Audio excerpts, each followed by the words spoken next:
Hey, it's Ryan Reynolds here from Mint Mobile. Now, I was looking for fun ways to tell you that Mint's offer of unlimited premium wireless for $15 a month is back.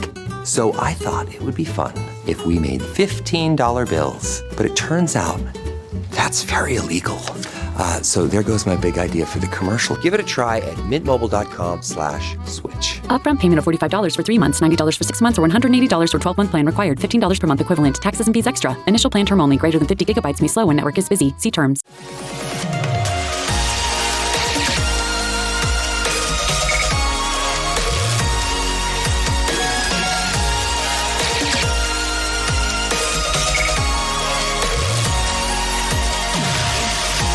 And away we go, episode 1366 of the Al Galdi podcast. It is Friday, July 10th, 2026, the day after multiple notable happenings regarding the Washington Commanders. Our friend, our pal, our homie, San Francisco 49ers receiver Brandon Ayuk, he on Thursday on Instagram, in his quest to play for Washington, put up a photo of his cleats with the message, quote, "I'm going so crazy. In burgundy and gold, you can stamp that," end quote. Okay, will do. Ayuk's good buddy, Washington quarterback Jayden Daniels. Maybe I should say former good buddy. I don't know. But anyway, Jayden Daniels, he now is a Gatorade athlete. Gatorade on Thursday morning on Instagram made that announcement. Congrats to Jayden Daniels. And by the way, also emerging on Instagram on Thursday were videos of Daniels working out with Washington skill position players. Good to see that. But most important out of all of this, the Washington Commanders on Thursday at noon on X announced that they will retire the number 44 of the greatest running back in franchise history, John Riggins. This at the team's game against the Los Angeles Rams at Northwest Stadium on Sunday afternoon, November 8th at 1. John Riggins, Riggo, the Diesel, a Redskins legend, a member of the Pro Football Hall of Fame. He is the franchise's all-time leader in regular season rushing yards, regular season rushing touchdowns, regular season rushing attempts, postseason rushing yards, postseason rushing touchdowns, and postseason rushing attempts. He is maybe the most clutch performer in Washington, D.C. sports history. He is the author of the greatest play in franchise history, January 30th, 1983, the Skins' 27-17 win over the Miami Dolphins at the Rose Bowl in Pasadena, California in Super Bowl 17. The Skins overcame a 17-10 halftime deficit, won the second half 17-0, thanks in part to what Riggins did in the fourth quarter. A fourth quarter, 4th and 1, 43-yard I-formation handoff touchdown run on which Riggins broke through an attempted tackle by cornerback Don McNeil, who had stumbled as the play was developing, and he had stumbled thanks to tight end Clint Didier having gone in motion. The iconic photo of McNeil falling off Riggins while holding on to Riggins' jersey is an all-timer. Here is the television call of the play. Dick Enberg and Merlin Olsen on NBC. Like a couple of expectant fathers, Shula pacing the sidelines, Gibbs irritated. There's Bill Arnsparger. Of course, he's made his defensive call. Let's see who'll win this battle of strategy. Riggins. He's going to go all the way unless Blackwood can catch him, and he can't.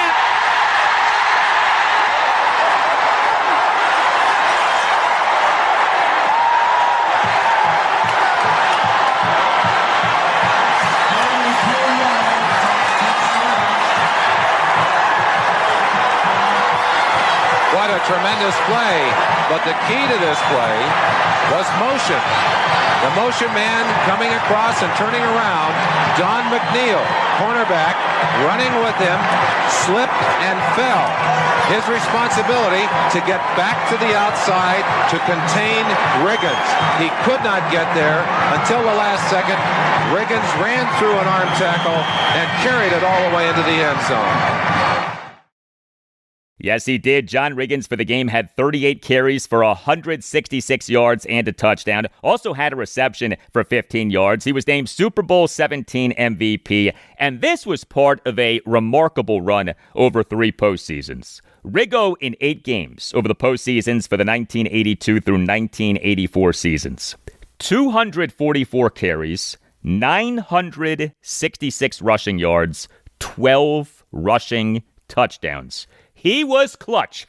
Congrats to John Riggins on Washington retiring his number 44. Hello and welcome to this Friday installment of the Al Galdi podcast, on which we talk Washington Commanders on every episode, no matter the time of year. This also is the podcast that follows Washington, D.C. area sports so that you don't have to. Happy Friday. Coming up on the show, not one but two guests, each of whom has the first name of Ben. Next segment, the first of two conversations with a good friend of this podcast, Washington Commanders insider and Washington Wizards insider Ben Standig of Last Man Standing on Substack. On this installment of the podcast, we'll focus on the state of the Washington Commanders roster as we approach the team's 2026 training camp, including an evaluation of Adam Peters' roster building over his 3 off seasons as Washington's general manager, Washington's best non-quarterback position group and worst position group going into camp, and the position group that has the most potential to pleasantly surprise us. And the segment after that, a deep dive on the Washington Wizards' exciting 2026 offseason, as I, for the first time on this podcast, will speak with Ben Strober, co-host of the Locked on Wizards podcast. Among the topics that we'll address, what kind of a rookie season we should expect from AJ Dybantsa, what to make of the mega money contract to which the Wizards re-signed Trae Young as an unrestricted free agent, the possibility of the Wizards signing Anthony Davis to a max contract extension, why Ben is a fan of the Wizards' trades for Deandre, Ayton, and Khris Middleton, whether the Wizards should sign Bilal Coulibaly to a rookie-scale contract extension, what the Wizards have in Trey Johnson and Will Riley, and whether there now is true pressure on head coach Brian Keefe to win games. So Ben Standig on the Washington Commanders and Ben Strober on the Washington Wizards. And also on the show, I'll talk Baltimore Orioles, for whom Ben McDonald is a very good analyst on Masson. But the O's, they won for just the 12th time in 30 games, a 3-2 win over the Chicago Cubs at Oriole Park at Camden Yards on Thursday afternoon to avoid a 3-game sweep. No game for the Washington Nationals on Thursday, but they on Thursday afternoon did announce having put relief pitcher Brad Lord on the 15-day injured list, retroactive to July 6th. This due to left side tightness. So another blow for the Nats bullpen. Lord overall has been one of the Nats' best relievers in this regular season. Not that that's saying a ton. I get that, but that's not good for that Nats bullpen, which already is not good. Brad Lord now being on the 15-day IL.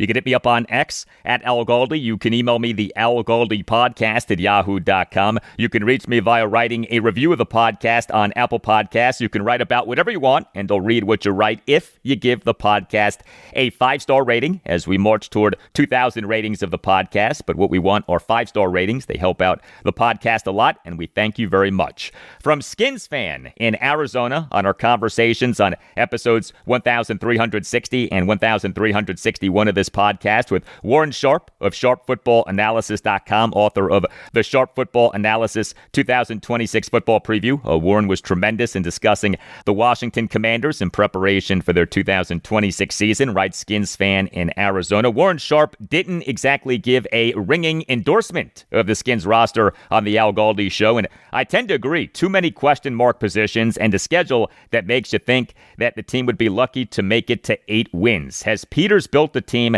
that is at least trending the right way?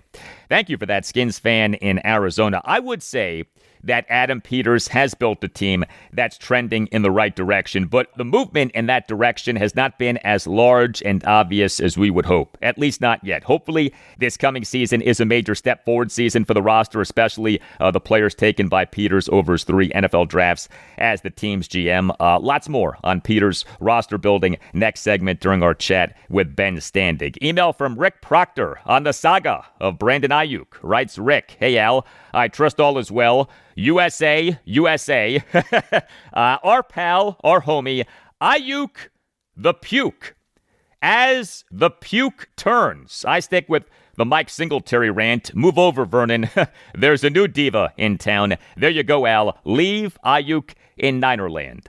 Thank you for the email, Rick. Rick's sentiment may well be echoed by Adam Peters. Time will tell. I like that Rick referred to Brandon Ayuk, as I have, as our pal, our homie. And he is. He has become our pal. He has become our homie on this podcast. And I like Rick's reference to what happened with our country, the USA, in the 2026 FIFA World Cup. Of course, the hideous 4-1 loss to Belgium on Monday night in the round of 16 in a match that happened at Seattle Stadium. Do not say Lumen Field. Whatever you say, do not say Lumen Field. I got a kick out of that, as I'm sure some of you know. Lumen Field, which is the Seattle Seahawks Stadium, was renamed Seattle Stadium for the World Cup because FIFA banned stadiums from displaying the names of corporate sponsors that are not official tournament sponsors. Lumen Field bent the knee to FIFA, an organization with a lengthy history of corruption. But anyway, here's what I wonder. So,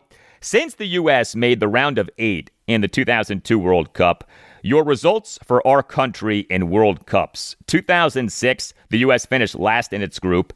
2010, the U.S. lost in the round of 16. 2014, the U.S. lost in the round of 16. 2018, the U.S. missed the World Cup. 2022, the U.S. lost in the round of 16. 2026, the U.S. lost in the round of 16. Why is this the case? What can/should be done to change this?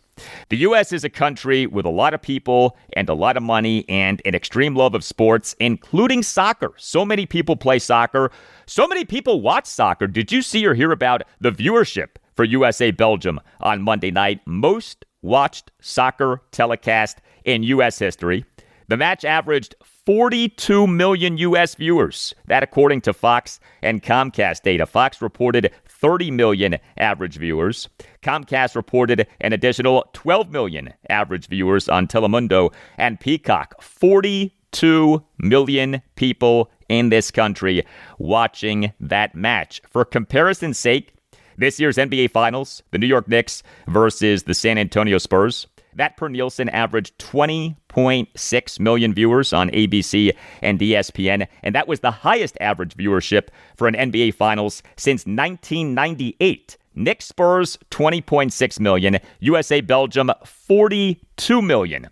The interest in this country in soccer is there, but the quality World Cup results are not. Why is that? What can/should be done to change that? Hey, please consider subscribing to the podcast if you're not already doing that. Subscribing to the podcast costs nothing. Make sure that you never miss an episode and helps out the podcast a lot. And if you're already subscribing, thank you.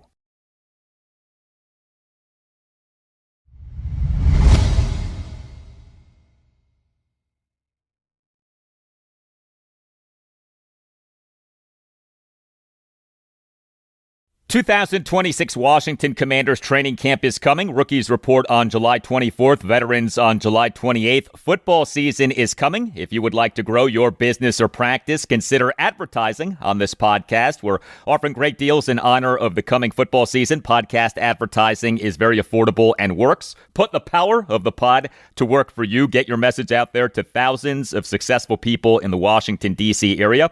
Grow your business or practice. We'd love to have you on board. Email us to see what we can do for you. The email address is the Al Galdi Podcast at yahoo.com. So, as I just said, rookies report for 2026 Washington Commanders training camp on July 24th. This episode of the podcast is for Friday, July 10th. People, we are just 2 weeks away from 2026 Washington Commanders training camp. And so it is a pleasure to welcome back to the podcast a good friend, Washington Commanders insider and Washington Wizards insider, Ben Standig of Last Man Standing on Substack. Ben has expanded his work on his Substack to include Wizards coverage, which is really good. My first conversations with Ben happened years ago about the Wizards, who he was covering at the time, and now he's back to covering the Wizards, so you can read Ben's work at lastmanstandig.substack.com. He also is the host of the Last Man Standig podcast. You can follow Ben on X at Ben Standig, and Ben is joining us for the first of 2 conversations on the podcast. Hey, Ben, how are you? Al, I'm doing great. I haven't even started calling myself a Wizards insider again. I'm used to my pattern when I start my podcast, and I say, yes, I cover the Washington Commanders. I haven't added the Wizards part yet. I think I'm always nervous to be honest. your whole thing is you cover everything. And my whole thing was just being siloed on the Commanders. And I know there's people who are like, dude, don't talk about them both. But I always talk about the Commanders on the podcast. That will never change. But like the Wizards, there's just too much going on. And like, it's coming out of me somewhere. I'm either talking here or to my cats. So it's going to happen anyway. Well, I know that the Wizards are a big passion for you, and I've always enjoyed your Wizards takes, so I'm glad that you're back covering the team. Regarding the football team that you cover, we had an ESPN.com piece that came out this past Monday morning. Headline, quote, ranking 2026 NFL rosters, best projected starting lineups, end quote. The piece was by three guys for whom I have a lot of respect. Mike Clay, Aaron Schatz, and Seth Walder. I've had each guy on the podcast. And the piece ranked Washington as being number 21 out of 32 NFL teams in projected starting lineup for the 2026 regular season. Number 21 out of 32. Not ideal. Now we get it. An ESPN.com piece in the middle of July is not gospel. But this ranking is in line with how a lot of people, fans and media members, feel about the roster. So I ask you, how would you evaluate Adam Peters' roster building over his 3 off seasons as Washington's general manager?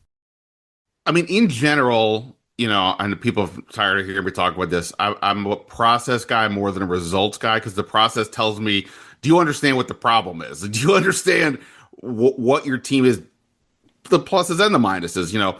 And I think those offseason was the answer to that was yes, when they went out and got a bunch of the faster, younger guys on defense.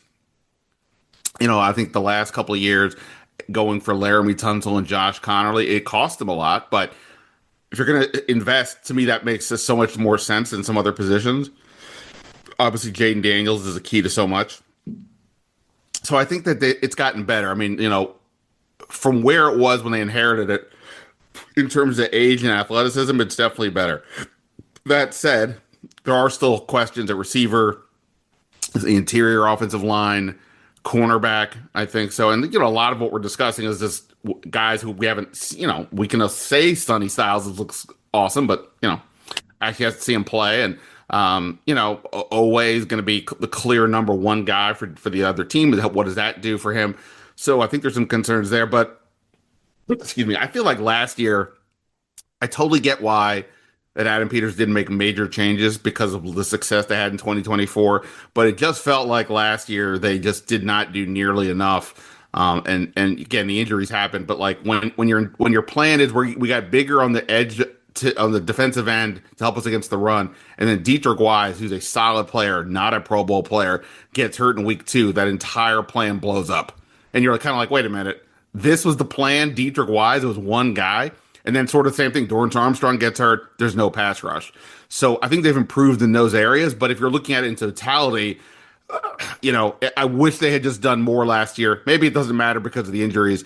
It just felt like they had the opportunity to do more, and they didn't. And we may ultimately say the same thing this year when you look at receiver and some of the other spots, like center, you know, as a question. So I think it's good. It's been better, but yeah, there are still some holes for sure.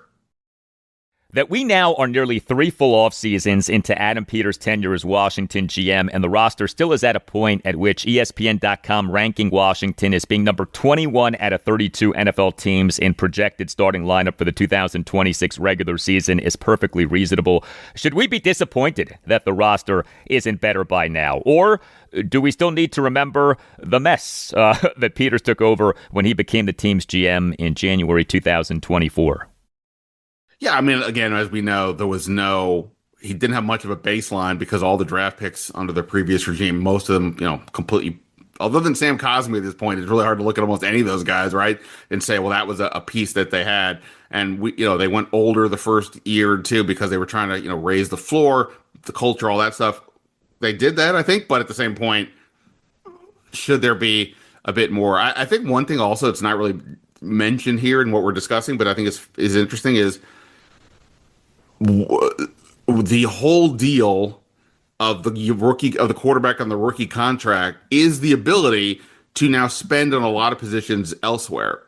And again, they definitely did in the front 7, but they still have a fair amount of money as we're talking about in salary cap space. And I know cash is a big deal, and I never quite understand how you, like, I don't know what Josh Harris's budget is, but my point is, like, it feels like they could have maybe done a little bit more. Again, I know they tried to go get like an Alec Pierce, and they try to get a Tyler Lindenbaum. So maybe if those things happen, then they don't have as questions at those positions, but then maybe they don't spend on somebody else. So you never know how that game goes. But yeah, it's kind of like, wait, this is the moment to spend more, and yet we're still kind of saying, hey, how come there's some questions here? So I do think that's an issue. By the way, also the 2024 draft. I mean, take Jane Daniels aside, the next 4 or 5 picks, still a lot of questions between Newton, Sinnott, Sanderstill, Coleman, okay, like it's not like they're busts, but none of them have been like so good. Like, wow, okay, they've got their left guard for the next decade or whatever. Yeah, the 2026 season certainly would seem to be a big season for Washington's 2024 NFL draft class. Let's take quarterback out of the mix. Which position group is the team's best position group right now? So this is going to have to be ultimately more hypothetical because two of the main guys we haven't seen play really.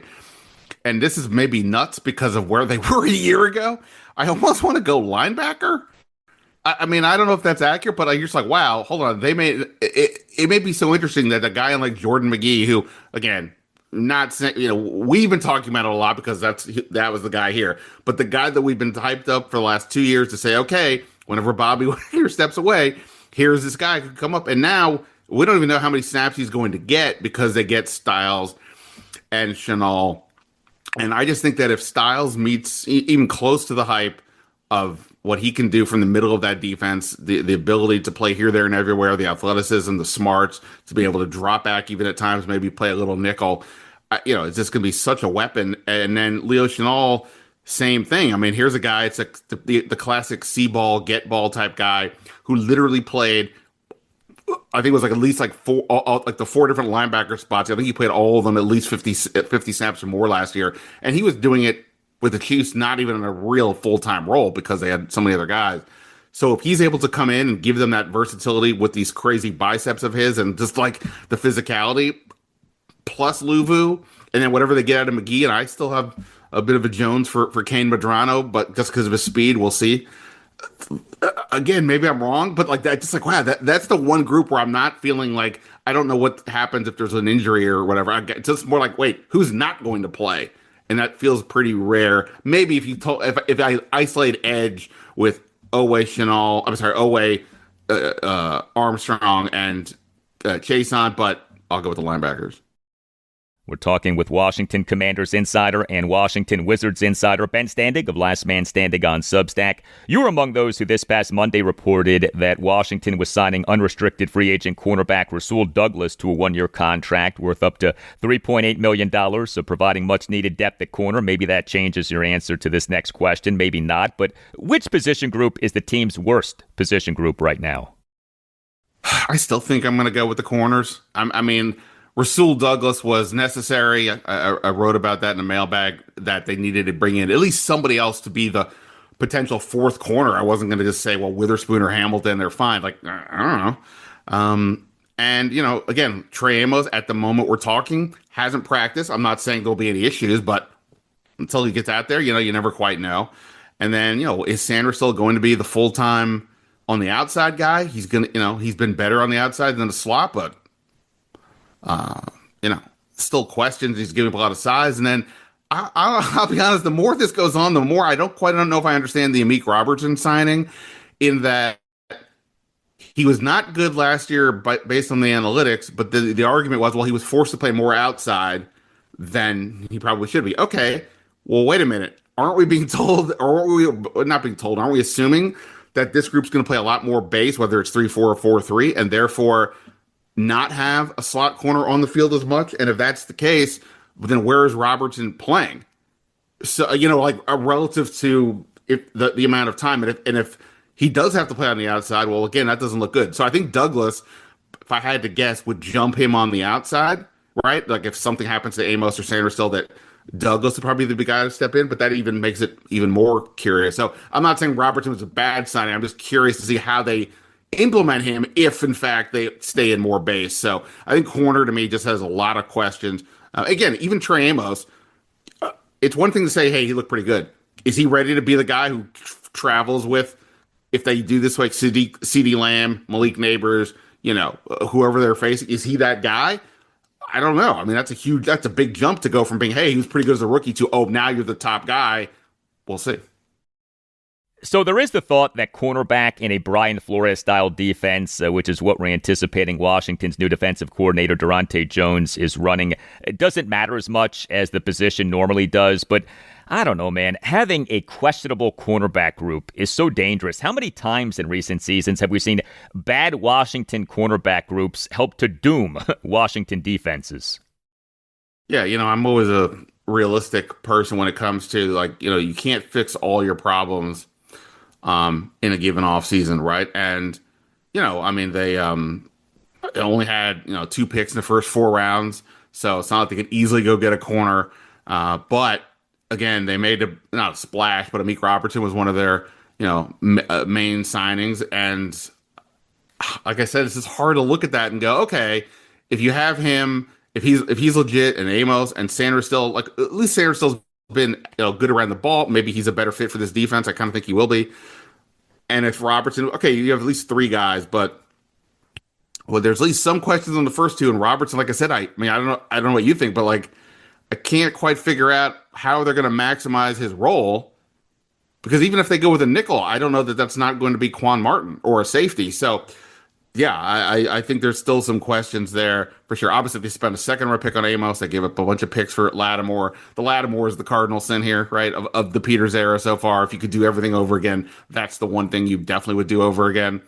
And they spent a second on him and then a second on Sanders still. So it's not like they haven't invested in it. It's just the depth perspective and then the top-end perspective, we still have questions. Bit of a tricky question here, but which Washington position group has the most potential to pleasantly surprise us? In other words, a position group that isn't necessarily well regarded, but that you could see being a major positive for the team in the coming regular season. My first instinct is sort of to go with the running back room, in that I talked about this on my podcast recently. The tipping point for how good this offense can be, I think, might be Ja'Cory Krosky-Merritt, because we saw what he could do last year. The quickness, the cutting ability, the break, you can get away from guys, and he's bulked up this year. But can he be a 3-down back? I don't mean play all 3 downs, but when he's on the field, not tip to the defense, what is going to happen? If we see that in training camp, then he's not only going to get probably the bulk of the work, but it's going to make it so the defense doesn't know what's coming, and he can be a receiver, pass blocker, and runner, is a huge deal. If that's not the case, and it looks more like last year, where he's more limited to the run-only role, then Rachaad White gets, maybe equy part of the pie. And I think Rachaad White looked pretty good this offseason so far. But history says he's not that guy. Like, he may be a guy that's it's tougher to read run pass, but to what end? He came here for about almost no money relative to a vet, right? And Tampa Bay, they passed over him to be a main guy. So if Rachaad White's the main guy, or it's a co-equal deal, I just think the ceiling is a little bit lower. If it's Bill gets more, then I think the ceiling is a bit higher. So I'd go running back. I will just say as a second choice, I'm not saying he's getting the job. Long way to go. But if Drew Stevens is the kicker,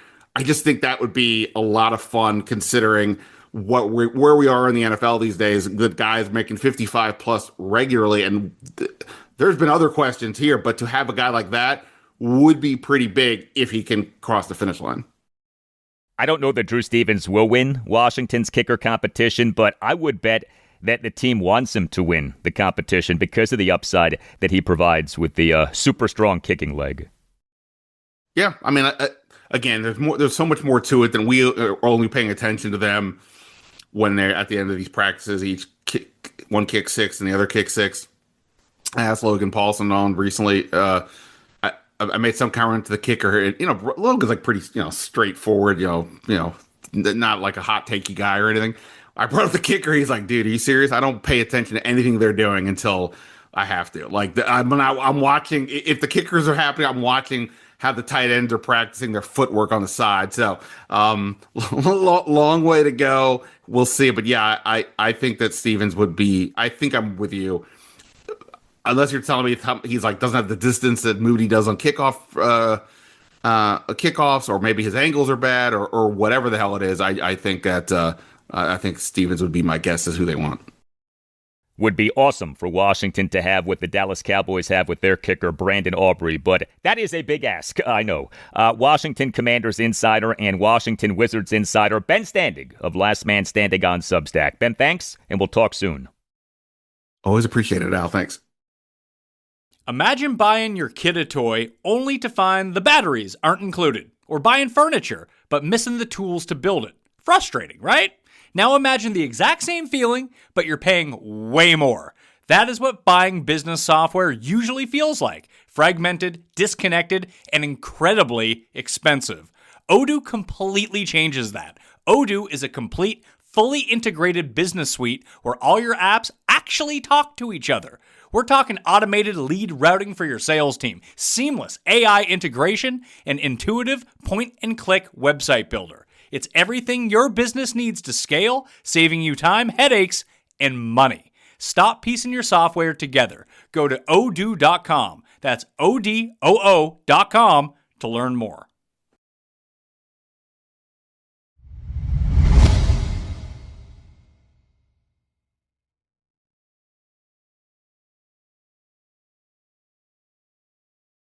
So we on Thursday night had maybe the most anticipated Washington Bullets / Washington Wizards Summer League game ever. Not that there have been a ton of highly anticipated Washington Bullets / Washington Wizards Summer League games, but the Wizards 2026 Summer League opener was against the Utah Jazz at the Thomas and Mack Center in Las Vegas on Thursday night at 9 in a game that featured the player who the Wizards took with the #1 overall pick in the 2026 NBA draft, AJ Dybantsa of BYU, versus the player who the Jazz took with the #2 overall pick in the 2026 NBA draft, Darren Peterson of the University of Kansas. There with the Wizards is an excitement the likes of which we have not had in years, and I very much share in that excitement. I'm a big fan of what Monumental Basketball president Michael Winger and Wizards general manager Will Dawkins have done in running the team's basketball operations since being hired in May 2023 and June 2023, respectively. And so it is a pleasure to welcome to the Al Galdi podcast a man whose work I enjoy, Ben Strober, co-host of the Locked on Wizards podcast. He, like me,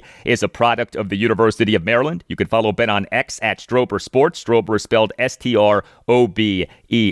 Hey, Ben, how are you? Al, I'm doing well. It's a good time to be a Wizards fan, good time to cover the team because they're about to actually start trying to win some basketball games. Couldn't say that over the last couple of seasons, but a #1 overall pick is supposed to change everything for a franchise. We've seen it throughout the years and how other teams have made this meteoric rise due to the #1 overall pick, or top pick at least. So the Wizards have done what I felt like they needed to do for the last couple of years, and now it's time to go on the way up. Yes, it is. With AJ Dybantsa, is his game such that you expect him to hit the ground running and be a good NBA player right away, as in his rookie season? Or do you more see him as someone for whom it may take a season or two to truly get going? I think he's going to be pretty polished as a scorer early on in his career. If you consider some of the things that he did really well in his freshman season at BYU, just creating pressure on the rim, led all of NCAA basketball with baskets at the rim, around 5.5 per game, got to the free throw line 8.5 times per game as a freshman. Very impressive numbers as well. With his body, which I already feel is pretty NBA ready, could obviously fill it out a little bit more, get a little bit stronger.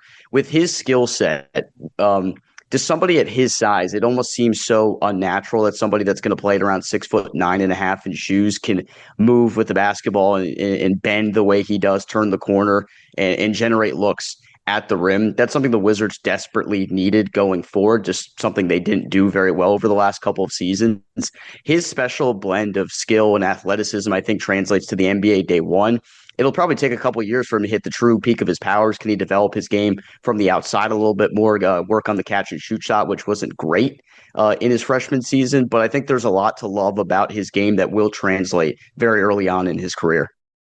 So the 2026 NBA offseason is happening. Free agency in this NBA offseason began on June 30th at 6 p.m. Eastern with the start of the negotiating period. And then it was this past Monday, July 6th at 12:01 p.m. Eastern that NBA teams could begin officially signing external free agents this offseason. Looking at what the Wizards have done via trade and free agency so far this offseason, the Wizards on July 1st announced having re-signed restricted free agent Jameer Watkins to a two-way contract. The Wizards this past Tuesday night announced having traded Jaden Hardy and 2 second-round picks to the Los Angeles Lakers for Deandre Ayton.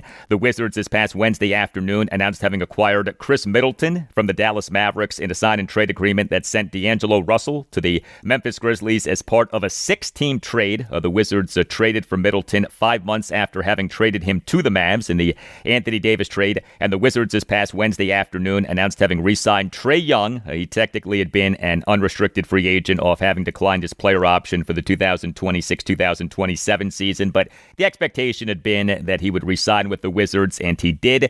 It was on June 22nd that we had the reports that the Wizards and Young had agreed on a 4-year contract worth approximately $212 million, including a player option for season number 4. Is there anything that you do not like from this Wizards offseason in terms of trades and free agency?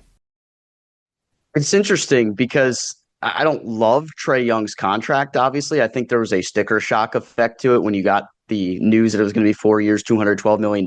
But this was a situation where they needed somebody who was going to be capable of running their offense for the next couple of years here with your number 1 overall pick in the fold. So I understand it. Do I like the money? Not necessarily. I don't dislike the player. I just don't really love the contract. But that's really the only gripe that I'd say I have right now with the offseason is maybe that Trae Young is making a little bit more money than I'm comfortable with at this point in time. And we'll see how the contract ages down the road because it is a 4-year deal with a player option tied to it at the end as well.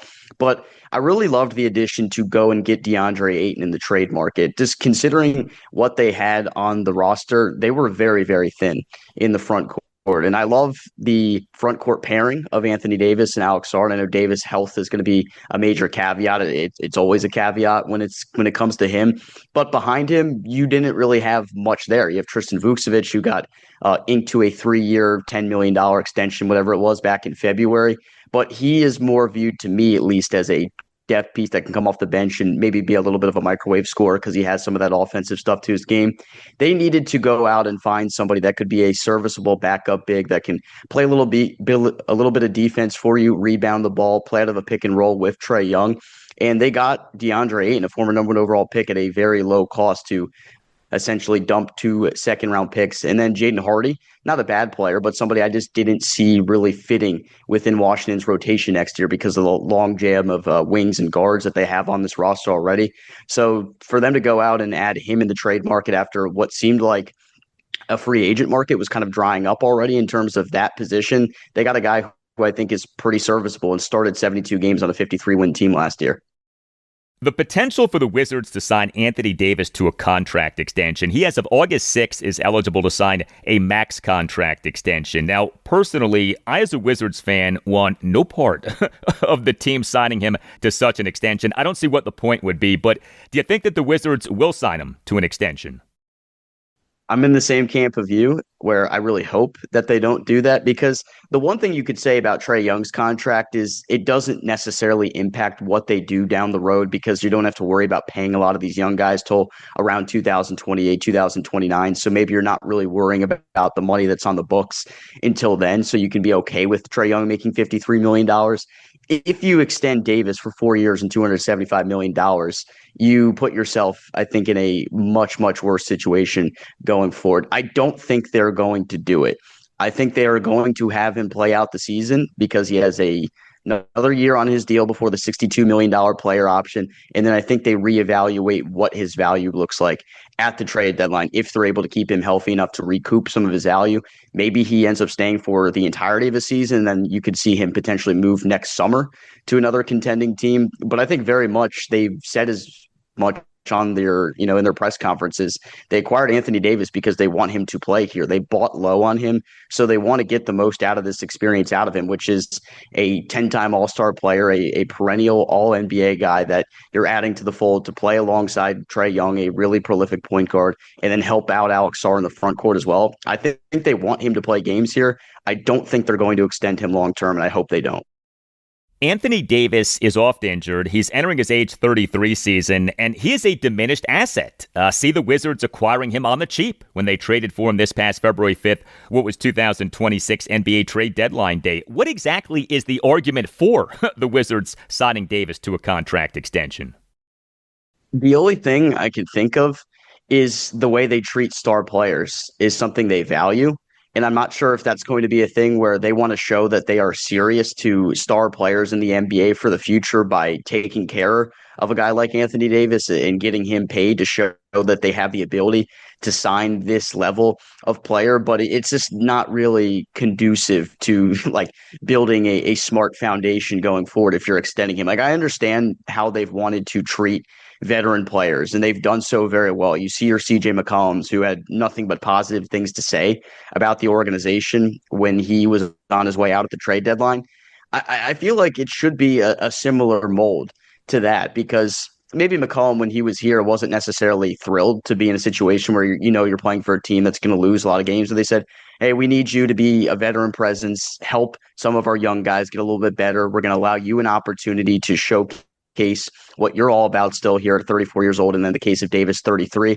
And then when the deadline comes, if we're not in a position where we're ready to compete, we'll move you to a contender because your value will be a little bit higher. Maybe we see something similar here with Davis, but I can't think of many arguments that say that extending Davis is the smart play. I can't think of it. What do you think about the Wizards bringing back Khris Middleton? I like it, actually, because I think at times I was a little bit hard on Middleton last year, and it was more of a frustration thing because you wanted to see the young players getting the majority of the minutes last season. And early on in the year, they were pretty deferential to giving a lot of these minutes to Khris Middleton, to CJ McCollum, probably because they wanted them to showcase what they had for their trade value. But I think Middleton showed, even at 34, now 35 years old, he is still a fairly productive offensive player. And I'm not saying he's going to be here playing 20 minutes a night. That's not what I'm looking for here. But I am looking for somebody that is a real voice in the locker room that can give you 10 to 15 minutes as depth in the front court. If you think about it right now, this move to me signals like, hey, we want this guy in the building. One, because we've seen some of the reporting that The Athletic came out with saying that he was very well received by the young players in the organization. They truly admired the habits that he tried to instill on them with the process that they take, how they watch film, how they train, how they handle their diet, all things like that. But also, this to me signals that like you are building competition top to bottom on your roster. And I think it's interesting because for a team that just won 17 games last season, was the worst record team in the NBA, they sneakily have a very deep team top to bottom right now. It's going to be hard for a lot of these players who I think are somewhat talented, at least, to find minutes. And Middleton's going to be part of that. So if he is truly finding more minutes in the rotation than a young player, I think it will be just because he is better than that young player at this time. I just don't think they're in the business of handing out minutes to anybody anymore because they're young. We're talking Washington Wizards with Ben Strober, co-host of the Locked On Wizards podcast. Bilal Coulibaly this month has become eligible to sign a rookie-scale contract extension. Should the Wizards extend him this offseason? I think they should. This is a similar situation, in my opinion, to the contract that they signed Deni Avdija to. And this is the same front office that actually signed Deni to that contract, which I think gets lost in the sauce a little bit because Michael Winger and Will Dawkins did end up trading him on draft night in 2024. He ended up blossoming into a pretty good player. Whether or not that was a mistake or not is, I guess, up to interpretation of different people. I'm personally not mad that they moved on from Avdija because I think they had to reset things a little bit more in order to even get the number one overall pick. But for Bilal Coulibaly, he has struggled to show consistency on the offensive end. That's the number one thing that has held him back. His three-point shot has gotten worse over the course of the first 3 years of his career, which is a little bit of a concern. But he did have an uptick in his production from the outside in the final 6 weeks of the season, which to me was him finally getting in rhythm, because I think he's battled injury so much through the first 3 years of his career. He's had a hard time getting in rhythm them offensively. And once he started to look comfortable at the end of the season, albeit March NBA hoops over the last couple of years are very hard to decipher what is real, what isn't. I do see value in what Coulibaly brings to the team because of his defensive stuff and his ability to maybe play as a cutter and play off the ball a little bit, comparative to maybe some of the on-ball stuff you saw him doing more of. I think if you get an extension done that's relatively cheap, and I think a lot of the ballpark stuff I see as a possibility is 4 years, $80 million, which would only be around 10% of the cap. That's kind of the way you have to look at contracts now, is what percentage of the cap is it taking up of? And if you're really making 10% of the cap on Bilal Coulibaly, who I think can be a pretty prominent role player, at least going forward, maybe he still has something left in the tank because he's only 21 years old right now. So if he gets a little bit better offensively, that could be something that helps him out down the road. But I think they should extend him and continue to see through his development. They view him as a project, and they've said as much a bunch of times that they're nowhere even close to thinking he's at the peak of what his powers will be. Were you more encouraged or discouraged by Trae Johnson's rookie season? More encouraged. And I think it's an unpopular opinion, but I'm extremely bullish that he's going to have a super big year number 2. If you just look at the way he played in the month of December and then throughout January before Ryan Rollins basically Zaza Pachulia'd him and stepped on his ankle and injured him for pretty much the rest of the season, Trae Johnson was playing some really efficient, strong basketball in the month of December and through January as well.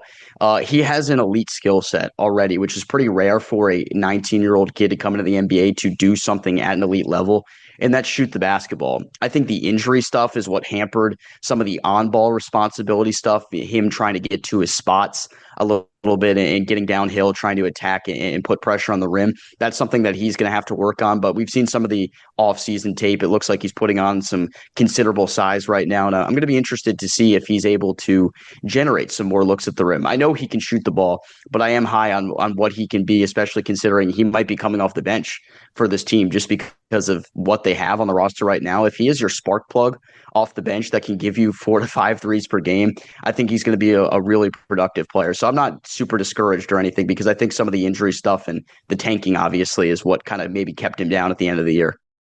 Arguably the Wizards' best player down the stretch of this past regular season was Will Riley.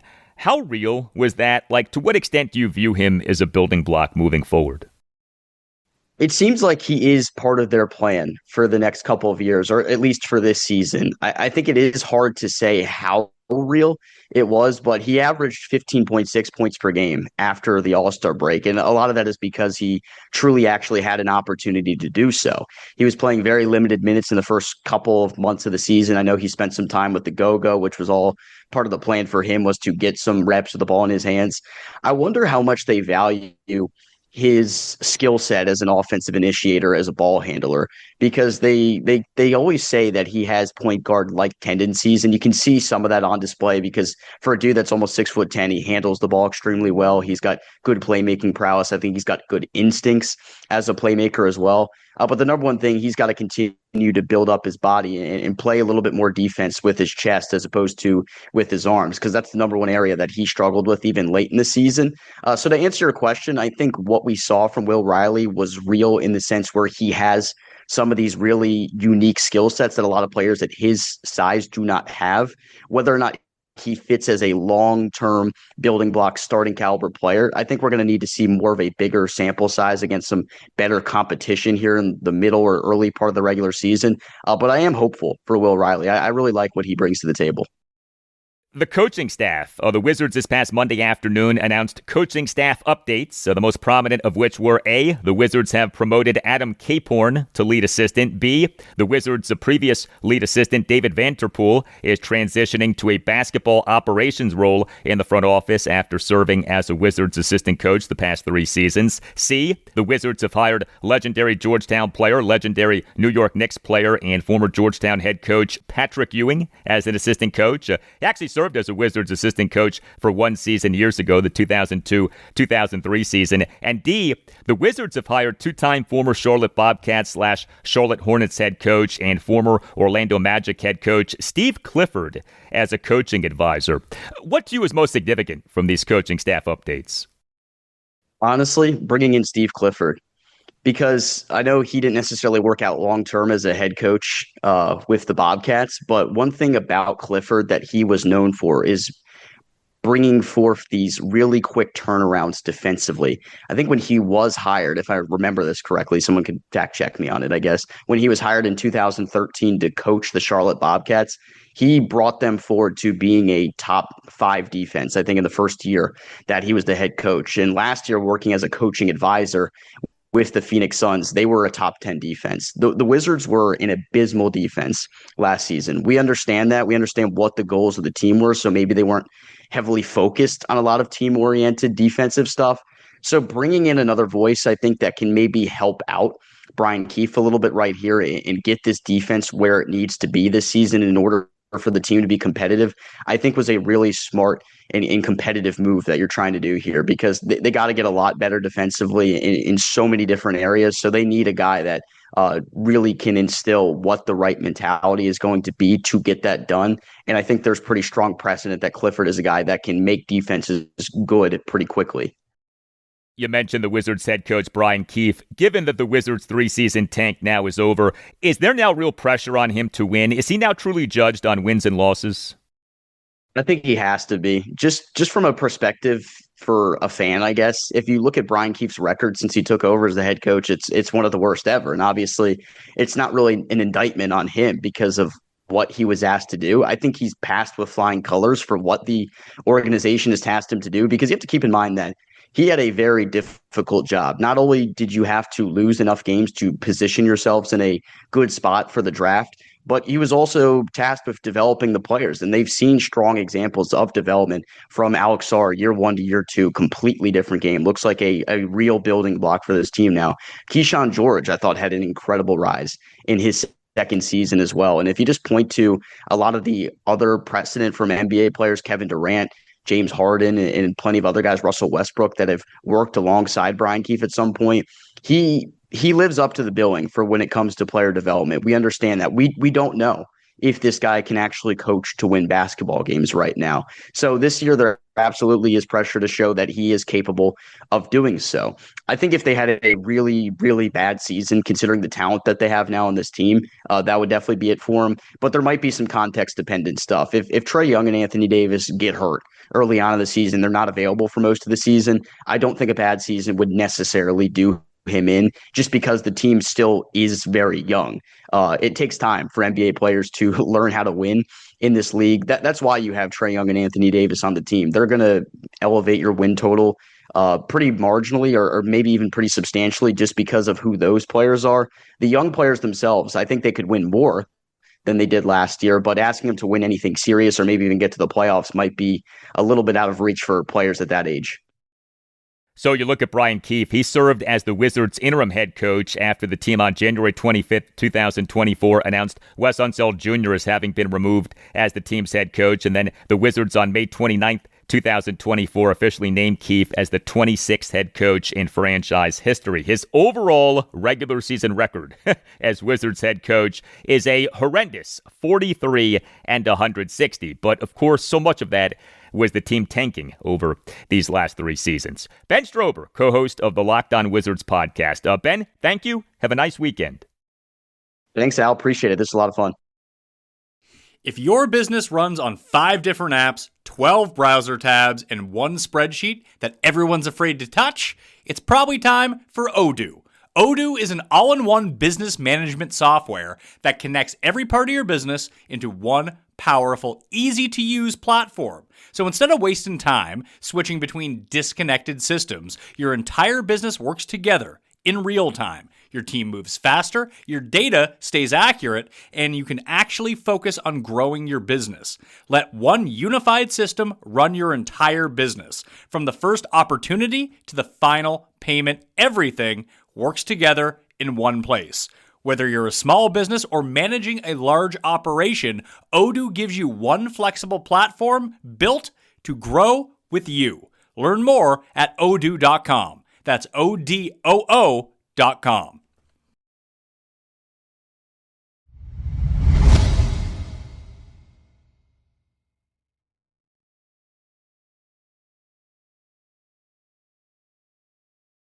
One of the most frustrating things about the Baltimore Orioles in this frustrating season for them has been how poorly they've done in one-run games. Well, the O's on Thursday afternoon won a one-run game, a 3-2 win over the Chicago Cubs at Oriole Park at Camden Yards on Thursday afternoon to avoid a 3-game sweep.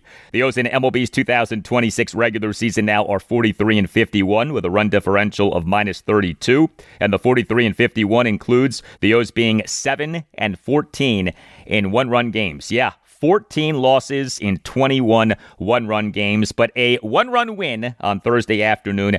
The O's now are 12-18 over their last 30 games. Another good outing for Trevor Rogers. He is the Orioles starting pitcher in this 3-2 win over the Cubs at Oriole Park at Camden Yards on Thursday afternoon. Was good for a 6th time in 7 outings off having been bad in each of 7 consecutive outings. Very nice to see Rogers getting his season on track. He allowed 1 run in 6 innings, gave up 5 hits, which were a home run, a double, and 3 singles, issued 2 walks, recorded 4 strikeouts, threw a lot of strikes, 89 pitches, 60 strikes, just 29 balls. Trevor Rogers in this regular season, 17 games, all starts, ERA of 4.48, whip of 1.31, but Rogers since the start of June has been great. He, for the month of June, had an ERA of 2.05 over 5 starts.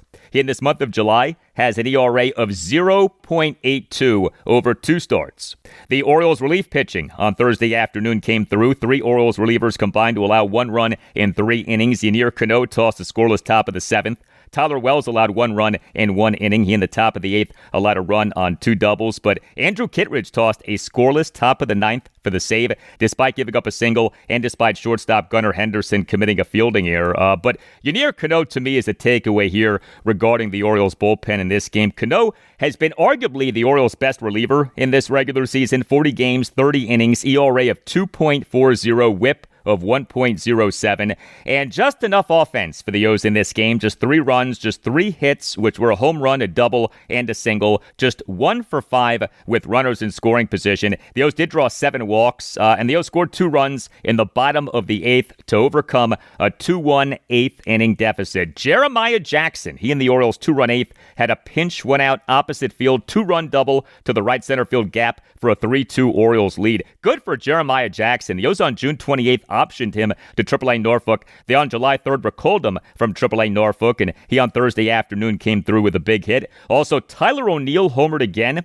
He is the Orioles starting right fielder and number 5 batter, went 1 for 3 with a solo homer. O'Neill in the Orioles' 1-run second had a leadoff opposite field home run to right center field for a 1-0 Orioles lead. The homer marked him homering in a 3rd consecutive plate appearance. The O's in this game got out-hit by the Cubs 9-3 and yet won 3-2. Next up for the O's is their final series before the 2026 MLB All-Star break, a 3-game series against the Kansas City Royals at Oriole Park at Camden Yards. The O's have listed the following starting pitchers as probables for the series. Game 1 Friday night at 7:05, Brandon Young. Game 2 Saturday night at 7:05, Kyle Bradish. Game 3 Sunday afternoon at 1:35, Shane Baz.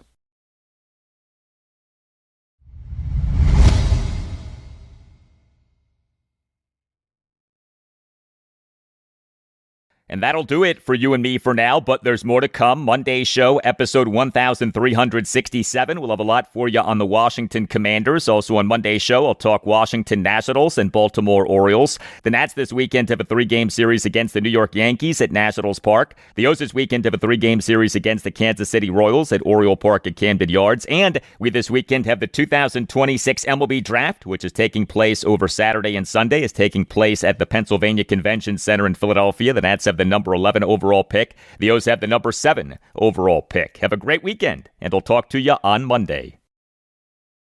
Let's see who'll win this battle of strategy. Riggins. He's going to go all the way unless Blackwood can catch him, and he can.